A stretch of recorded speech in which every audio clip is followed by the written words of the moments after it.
Morning Joynita সুপ্রভাত বন্ধুরা, সকাল সকাল আবার একটা নতুন ব্লগ নিয়ে হাজির হয়ে গেছি। এখন মা দেখো ঠাকুর ঘরে পুজো করছে। এটা মায়ের বাড়ির ঠাকুর পুজো। আমার ছোট মেয়ে ভিডিও করে নিয়ে এসছে সব। মা সুন্দর করে দেখো, বাবা প্রত্যেক দিন নিত্য ফুল তুলে দেয় আর মা সুন্দর করে মালা গেঁথে বাড়ির ফুলই, আমাদের প্রচুর ফুল গাছ দিয়ে সুন্দর করে মালা গেঁথে সুন্দর করে ভক্তি সহকারে পুজো করে। আমাদের বাড়িতে পিতলের লক্ষ্মী রাধাকৃষ্ণ আছে, আর আছে মায়ের লক্ষ্মী আছে, ভোলেনাথ আছে, কার্তিক ঠাকুর দাদার জন্য বসিয়ে দিয়ে গেছে এর জন্য, আর রূপোর একটা গণেশ আর লক্ষ্মী আছে। খুব সুন্দর করে মা পুজো করে প্রত্যেকদিন। বাবা মা দুজন ঢাক ঢোল কাসর বাজিয়ে নিত্য পুজো হয় বাড়িতে আমাদের। 6টা 6:30টার মধ্যে এদের পুজো কমপ্লিট হয়ে যায়। আমরা গেলে এত অসুবিধা হয়, ভোর ভোর উঠেই আমাদের উঠে প্রচার ছাড়তে।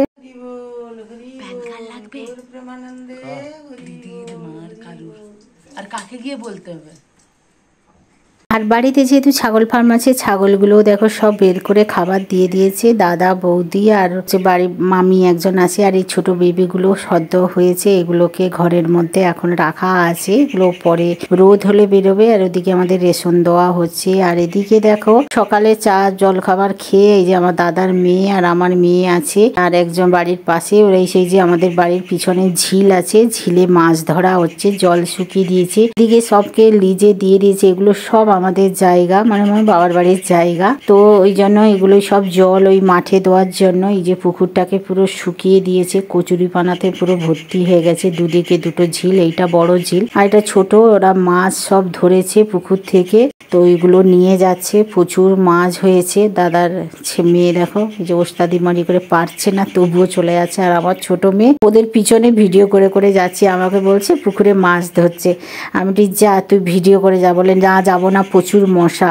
ও তার ওদেরই পিছনে পিছনে যাচ্ছে। এটা হচ্ছে ঘরের পুকুর, এখন রোদ প্রচুর না, জল সব পুকুর থেকে কমে গেছে। আর ওদের দেখেছো কত নারকেল গাছ, আর সব যেহেতু ছাগল ফার্ম আছে না, সব মক্কার গাছ, তারপরে মানে ভুট্টার গাছ, আর সব বড় বড় সব কি চাইনিজ ঘাস চাষ করেছে সব, ওগুলোকে কেটে ছাগল ফার্মে মানে গরু থেকে ছাগলকে দেওয়া হয়। একটা গরুও নিয়ে এসছে যেহেতু ধান ঝাড়ানো হয়েছে। আর এই দেখো এদিকেও ছোট বাচ্চা সব এর করা আছে।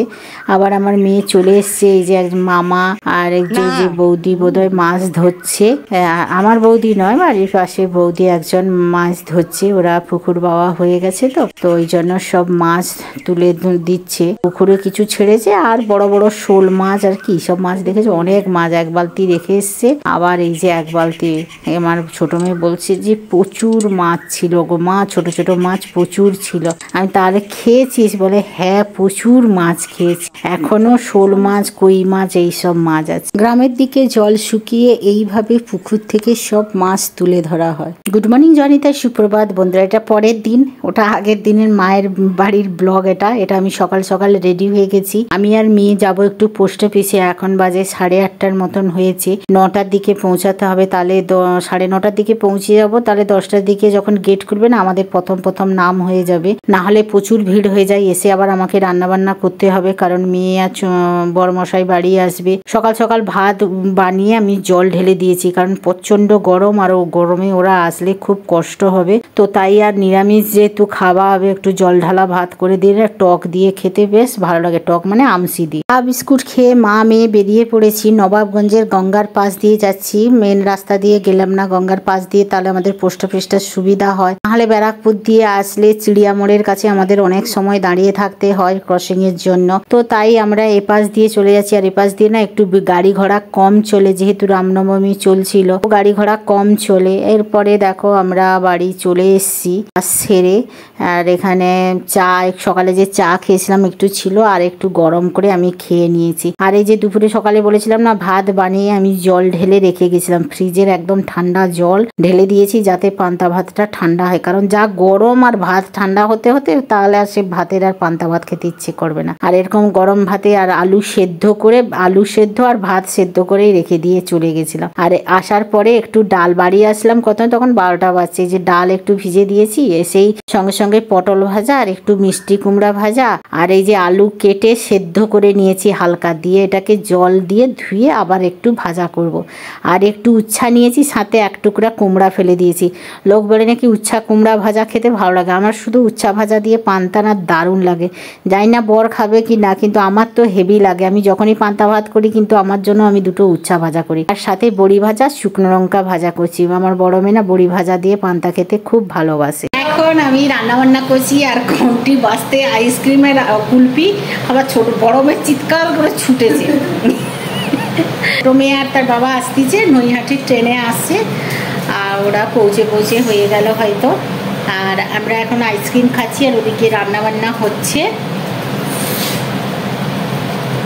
প্রচুর গরম, ছো হট।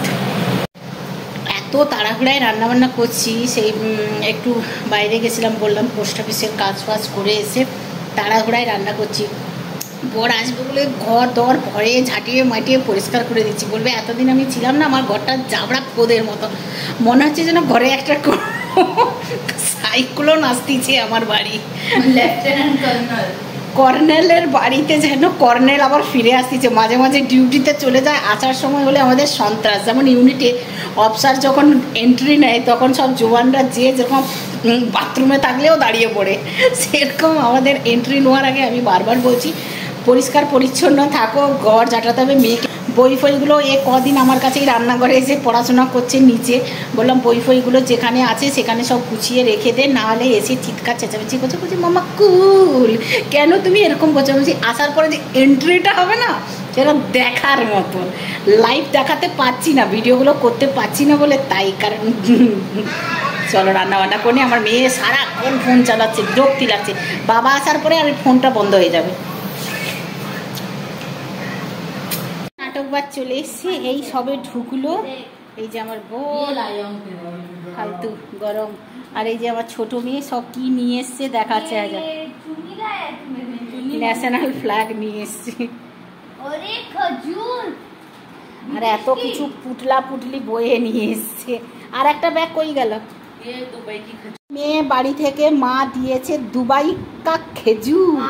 আমার অনেক দিন খুব ইচ্ছা ছিল যে দুবাইয়ের খেজুর খাবার। আমার বাড়ির কাছ থেকে সবাই দুবাই যায় কাকুরা, তো নিয়ে এসে মাকে দিয়েছে অনেক চকলেট আর এই খেজুর। চলো একটা টেস্ট করে দেখি, আগে ধুয়ে খাবো, দুবাই থেকে এসছে না, ধুয়ে খাবো। দুবাই কা চকলেট হ্যাঁ, আমাদের ঘরের কাছে কাকুরা যায় তো মাকে অনেক দেয়, এবারে তো কম দিয়েছে আমার চকলেট। এই যে সব রান্না বান্না কমপ্লিট, ওরাও চলে এসছে, এবার খেতে পারবো। মেয়ের আলু মাখা হয়ে গেছে, ছোট মেয়ে এসে এই যে চিৎকার বসে গেছে। বাপের বাড়ি গরিব তো, তাই গরিব খাবার দাবার দিয়ে পাঠিয়েছে তার মেয়ের জন্য। এই যে নিম ফুল শুকিয়ে মা পাঠিয়েছে, এটা খেসারি ডাল বলি এটাকে, গোটা এটা। এই যে খেসারি ডাল, এটা আমার খুব ভালো লাগে, এটা ভিজিয়ে সেদ্ধ মুড়ি ভালো লাগে, ডালও ভালো লাগে। এই যে ছোলা পাঠিয়েছে, রোজা মাছ শেষ হয়ে গেছে আর আমার মা ছোলা পাঠিয়েছে। এটা উচ্ছে পাঠিয়েছে, আর গাছের আম। বড় মেয়ের জন্য তেঁতুলের ডব্বা পাঠিয়েছে, গাছের তেঁতুল।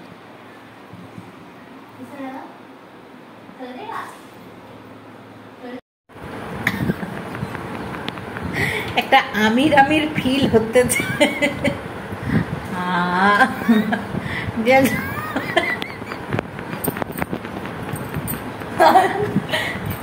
मैडम जी खा लीजिए।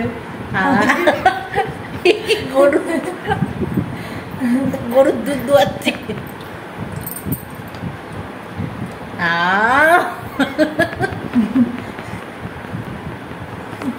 हरे कृष्ण कृष्ण कृष्ण हरे हरे हरे राम राम राम हरे हरे। प्रेम से बोलो রাধে রাধে। সন্ধ্যাবাতি দেওয়া হয়ে গেছে, এবারে নিচেও সন্ধ্যাবাতি দিতে হবে। আর দুপুরে কি মজা করলাম দেখলে। সন্ধ্যাবাতি দেওয়ার পরে এখন যে দুবাইয়ের চকলেটের সাথে ওটসের এই যে চকলেট ছিল সুগার ফ্রি, এটা টোটালি, চলো কেটে তোমাদের দেখাচ্ছি। এরকম আমি এখানে দেখিয়েছি ওটসের এই চকলেট, এখানে খুব দাম। চলো কেটে তোমাদের দেখাচ্ছি। ওদের খাওয়া হয়ে গেছে, আমার ভাগের এইটা একদম দেখো সাদা, কোনো মিষ্টি নেই, কিচ্ছু নেই। হাফ আমার বড় মেয়ে ভেঙে খেয়ে নিয়েছে। চলো একে খেয়ে তোমাদের বলবো কেমন হয়েছে। আমার তো বলেছে করে বলে কোনো মিষ্টি নেই, কিচ্ছু নেই।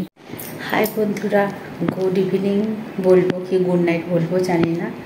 সারাদিন তো খুব হাসি খুশিতে ভিডিও হলো। আজকে ছোটো মেয়ে বড়মশাই বাড়ি আসলো, আসার পরে খাওয়া দাওয়া করলাম, একটু বাইরে গেছিলাম, ব্যারাকপুর গেছিলাম, একটু পোস্ট অফিসে কাজ ছিল। আসার পরে পান্তা ভাত ভাজাভুজি দিয়ে নিরামিষই খাওয়া দাওয়া হয়েছে। আর সন্ধ্যের সময় খুবই একটা কষ্টের দুর্ঘটনা ঘটেছে আমাদের বাড়ির পাশেই, এখানে। তো আমার বাড়ির পাশে আমরা যবে থেকে বাড়ি করেছি, এখানে আমার বাড়ির কাছে না দুটো শাহাদা আছে। তোমাদের আমি ভিডিও শেয়ার করেছিলাম অনেক আগে যে আমাদের একটা ডবল দিয়েছিলাম বিয়েতে। তো সেই একটা দাদাটা এত ভালো ছিল। আবার যখন হাজব্যান্ডের অ্যাক্সিডেন্ট হয়, লিগামেন্ট ফ্র্যাকচার, এমন কোনো দিন নেই দাদার টুকটুক নিজের শরীর অসুস্থ, নিজের বাইপাস সার্জারি হয়েছে, তারপরেও আমার হাজব্যান্ডকে দেখতে আসতো। মানে কিছু হলে না হলে টুকটুক করে চলে আসতো। এবারে কেউ আসেনি, শুধু দুই শাহাদা আছে, দুই সাদা আমাদের বাড়িতে টুকটুক করে চলে আসে। দিদিও আসে, আমিও কথা বলি, যাই। দাদাটা আচানক অসুস্থ হলো কয়দিন, তারপরে বাইপাস অপারেশন হলো, তারপরে ঠিক ছিল, প্ল্যাটিন আমার কমে যাচ্ছিলো। দাদাভাই এত মাঝখানে অসুস্থ হলো, হসপিটালে ছিল। আমার হাজব্যান্ড ছোটো মেয়ের পরীক্ষা শেষে বাড়ি ছিল না, কয়দিন গেছিলো। তারপরে আমি জানতে পারলাম দাদা অসুস্থ, তো দেখা করে এসেছিলাম। হসপিটাল থেকে আসার পরে আমি প্রায় দেখা করে আসতাম। আর আজকের এই ঘটনা, আজকের আমি 12টার সময় যখন বড় মেয়ের আমি আসি, তখন দিদি, তার আগের দিন গেছি, কথা বলে এসেছি। দাদার শরীর যাই হোক, শরীর একদম কঙ্কাল হয়ে গেছিলো, আচানক একদম অসুস্থ হয়েই কেমন একটা হয়ে গেল। কত সুন্দর শরীর স্বাস্থ্য ছিল, একদম পুরো 1 মাস পরে যখন হসপিটাল থেকে আসে, পুরো একদম বিছানার সাথে হয়ে গেছে। যেতে কথাবার্তা বললো, শুধু আমার হাজব্যান্ডকে খুঁজছে বলে। দাদা আমাকে আমি প্রত্যেক দিন খোঁজ করতো, সকাল বিকাল। আমাকে ও তো বাড়িতে গেছে, আর বলে একটু আসতে বলো। তো আজকে দিয়ে এলো, জোর করে ওকে আমি বাড়িতে পাঠান যে যাও, দাদা শুধু তোমাকে দেখবে বলছি, দাও দাদা। যখন 7টার সময় যখন যায়, বাড়ির পাশে প্রচুর লোক এসে আমাকে বলছে তুমি তাড়াতাড়ি চলো। কী হয়েছে বলে, দাদা আর নেই বলে। আমি আরে 12টার সময় তো আমি যখন আসি, দিদিভাই সে কাজের দিদি একটা আসে, তাকে থালা বসা, আমি জিজ্ঞেসে করবো ভাবলাম যে দাদা কী করছে। আমি বলছি চলো সন্ধ্যের সময় যখন হাজব্যান্ড আসবে তখন একসঙ্গে দেখা করতে আসবো। আগের দিন কথা বলে এসেছি, করেছি। দাদা ঘুমাচ্ছিল, দিদিভাইয়ের সঙ্গে কথা বলে আসলাম। তারপরে এই অবস্থা। তারপরে আসার পরে এত কান্না পেয়েছি। এত ভালো মানুষটা ছিল, কারোর সাথে ঝগড়াঝাটি নেই। পাড়ায় কেউ অসুস্থ হলে প্রত্যেকের বাড়িতে যাবে দেখা করতে, এত সুন্দর মানুষটা। দিদিভাই সত্যি, দাদা যখন অসুস্থ হয়ে হসপিটালে অ্যাডমিট হলো, দাদাকে দেখতে গিয়ে রুবি হসপিটালে, দিদি নিজেই অসুস্থ হয়ে বাইপাস হলো। সবে বোধহয় 1 মাসও হয়েছে বোধহয় দিদির বাইপাস। আর দাদা কি কান্নাকাটি করছে। আসার পরে না সত্যি আর খেতে ইচ্ছে করেনি। স্নান করে আমি আর হাজব্যান্ড স্নান করলাম, দেহকে নিয়ে গেল শ্মশান ঘাটে নিয়ে গেছে। তখন আমরা বাড়ি আসলাম, এখন 10:30টার মতন হয়ে গেছে। এসে স্নান করলাম, আর খেতে ইচ্ছে করছে না, প্রচণ্ড মাথা ব্যথা করছে। তাই একটু চা করলাম, একটু বিস্কুট। আর বড়মশাই যেহেতু সুগারের ওষুধ খাবে, ওই 4 পিস ব্রেড সেঁকে দিয়েছি। বাচ্চারা বলছে কিচ্ছু খাবো না, চা খেয়ে আমার এত কষ্ট লাগছে। আমি মোট জীবনের এই 3টে মানুষকে দেখলাম। আমার ঠাকুমাকে একদম চোখে দেখা, আমার দিদির ছেলেকে ছোট্ট, আর এই দাদাকে। খুব কষ্ট হয়েছে, ভালো লাগছে না। চলো আজকে আর কথা বলতে ইচ্ছে করছে না, শুধু ভিডিওটা এডিটিং করবো বলে আসছি। চলো আজকে মতন tata, bye bye, good night, শুভরাত্রি। সবাই ভালো থাকো, সুস্থ থাকো, শরীরের যত্ন নাও, রোদে বেরোলে ছাতা নিও। আর বয়স্ক লোকেরা বিলকুল একদম, যারা শরীর অসুস্থ, সুগার আছে, তারা একদম রোদে বেরিও না, প্রচণ্ড রোদ, শরীর খারাপ করিও না। সবাই ভালো থাকো, সুস্থ রাখো, প্রেম সে বলো রাধে রাধে।